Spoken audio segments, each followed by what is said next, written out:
Salut tout le monde, aujourd'hui on se retrouve pour un point love. Donc aujourd'hui je vais vous présenter un livre que j'ai adoré, qui me tient vraiment à cœur d'en parler en vidéo, parce que je pense que c'est vraiment essentiel d'en parler. Aujourd'hui nous allons parler de Titan Noir de Florence Aubry. J'ai eu vraiment la chance de découvrir ce livre là et je vais vous en parler avec tout mon amour, toute ma bienveillance, pour peut-être que les choses changent et que vous ayez envie de découvrir ce livre. Nous allons rencontrer Elfie, qui est une adolescente qui cherche un boulot d'été. Elle finit par en trouver un, c'est exactement ce qui lui correspond, relations humaines, tout va très bien.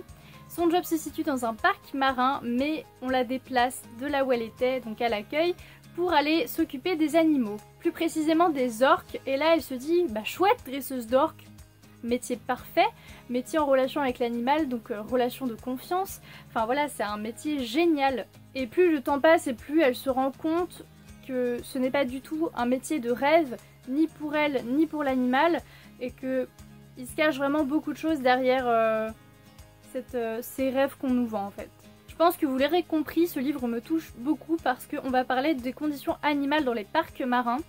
Donc jusqu'ici, je me suis jamais vraiment posé la question sur les conditions animales dans ces parcs-là. Et c'est vrai que j'avais très envie de découvrir ce qui se passe réellement à travers ce livre-là. Et je dois avouer que j'ai appris énormément, même si ça m'a vraiment fendu le cœur. Donc tout d'abord, je tiens à remercier vraiment Florence Aubry. C'est la première fois que je vois un livre jeunesse traitant des conditions animales et je trouve ça juste génial d'oser en parler alors que tout le monde se tait.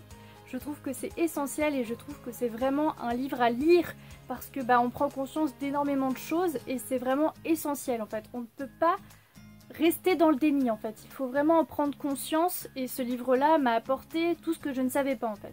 Donc quand je parle conditions animales, je parle bien sûr de comment est-ce qu'on capture les animaux, comment on fait pour faire en sorte que les animaux fassent un spectacle, comment on les conditionne à faire des tours, comment on...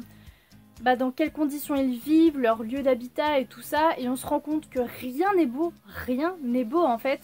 Le rôle de beaucoup de personnes, c'est de faire en sorte de nous rentrer dans la tête que les parcs marins ou zoologiques, c'est très bien, les animaux sont bien traités, ils sont heureux. Je ne sais pas vous, mais personnellement, rester par exemple dans une pièce de 28 mètres carrés H24 sans jamais en sortir, c'est pas trop mon délire. Donc imaginez un petit peu l'état dans lequel se trouvent les animaux. Ça n'a rien de joli, ça n'a rien de chouette. C'est compliqué d'être heureux dans des conditions comme ça. Ce que j'aime particulièrement dans ce livre-là, c'est que l'auteur ne nous cache pas ce qu'on devrait savoir, elle nous les dit, elle dénonce les conditions, alors que par exemple vous regardez à la télé, généralement on va vous vanter les mérites d'un parc marin, waouh c'est génial, waouh il y a des spectacles, waouh waouh waouh. Alors qu'au final, en fait, personne ne sait ce qui se passe réellement derrière, ou alors les gens qui le savent restent dans le déni, et c'est pas bien, il faut vraiment en prendre conscience en fait. J'ai appris énormément de choses durant cette lecture. Je vais pas vous dire que c'était une lecture plaisir parce qu'effectivement on parle de la souffrance et de la maltraitance animale. C'est pas un plaisir, mais j'étais très heureuse de découvrir cette lecture parce que ça m'a vraiment énormément apporté. Maintenant je sais de quel côté je peux me ranger. J'ai un avis sur la question des parcs marins, voilà, maintenant c'est concret dans ma tête. Et je pense vraiment que c'est un livre qui peut faire prendre conscience à énormément de gens.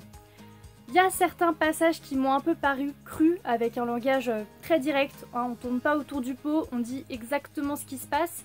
Ça fait mal, effectivement, mais je pense vraiment que les mots qui font mal, ce sont des mots qui font plus réagir et plus réaliser ce qui se passe réellement. Ce livre-là, pour moi, avant d'être une histoire fictive, même si c'est inspiré d'une histoire réelle, ça reste un message avant tout. Pourquoi est-ce que je dis ça? Parce que tout simplement, Florence Aubry a voulu faire passer un message à travers une histoire.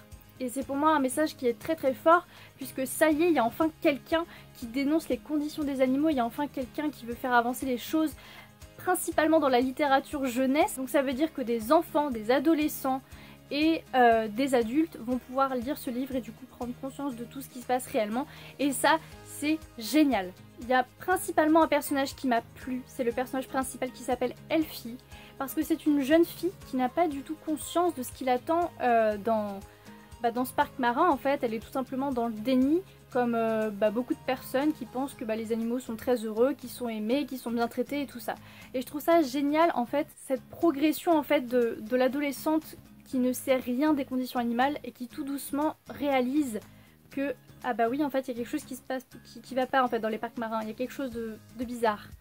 Et ça c'est génial parce qu'en fait énormément de personnes ne se rendent pas compte de tout ça et c'est vrai que et bah en fait tout simplement le lecteur peut s'identifier très facilement au personnage principal et ça c'est génial parce que justement ça aide à prendre conscience des choses et à avancer en même temps qu'Elphie et ça c'est juste un travail excellent, c'est très bien travaillé, waouh. Autre point que j'ai trouvé excellent, c'est le fait de beaucoup accentuer les émotions des animaux, donc c'est-à-dire qu'on en parle vraiment beaucoup, que l'auteur essaie de faire en sorte que le lecteur se mette à la place de l'animal. Bah tiens, cet animal-là, il a des émotions, ça ne se voit peut-être pas parce que bah il n'a pas d'expression faciale, mais en tout cas ça passe par beaucoup d'autres choses, par exemple des sons, des cris et tout ça. Et je trouve ça juste génial en fait d'avoir fait ça parce qu'on est vraiment dans le vif du sujet en fait. Voilà, on est vraiment... en fait, c'est tellement bien décrit qu'on peut parfaitement s'imaginer l'état dans lequel se trouve l'animal et ça je trouve que c'est extrêmement important, essayer de faire en sorte que le lecteur puisse se mettre à la place de l'animal parce que ça aide encore une fois à mieux comprendre les choses, à mieux se mettre à la place des animaux, donc forcément avoir une toute nouvelle image des conditions animales et c'est primordial en fait, voilà. Donc la dernière chose que j'ai à dire, c'est que ce livre est extrêmement bien travaillé, je suis vraiment très heureuse d'avoir pu lire ce livre. Je remercie l'auteur et les éditions du Rouergue parce que c'est une lecture que je voulais absolument lire. Je pouvais pas passer à côté, c'était juste pas possible. Ça m'a apporté énormément de choses au point de vue réflexion et au point de vue, du point de vue des conditions animales. J'étais entre guillemets débutante sur ce sujet-là puisque je me suis jamais réellement posé de questions. Mais en tout cas maintenant je sais où est ma place, je sais où je suis rangée. Et voilà, ça m'a apporté énormément de choses et je voulais vraiment vous faire une vidéo sur ce livre-là parce que c'est juste pas possible de passer à côté, il faut absolument le lire. C'est un livre qui est très très court, qui se lit très rapidement, donc ce serait vraiment encore plus bête de ne pas le lire. C'est un livre jeunesse, donc c'est abordable à énormément de monde, le public cible est vraiment large. Enfin voilà, en fait, plus il y aura de monde à lire ce livre-là, plus les regards changeront et plus on pourra peut-être faire quelque chose pour ces animaux. Donc voilà, si un regard un peu plus jeunesse sur les conditions animales vous intéresse, n'hésitez pas à lire ce livre-là.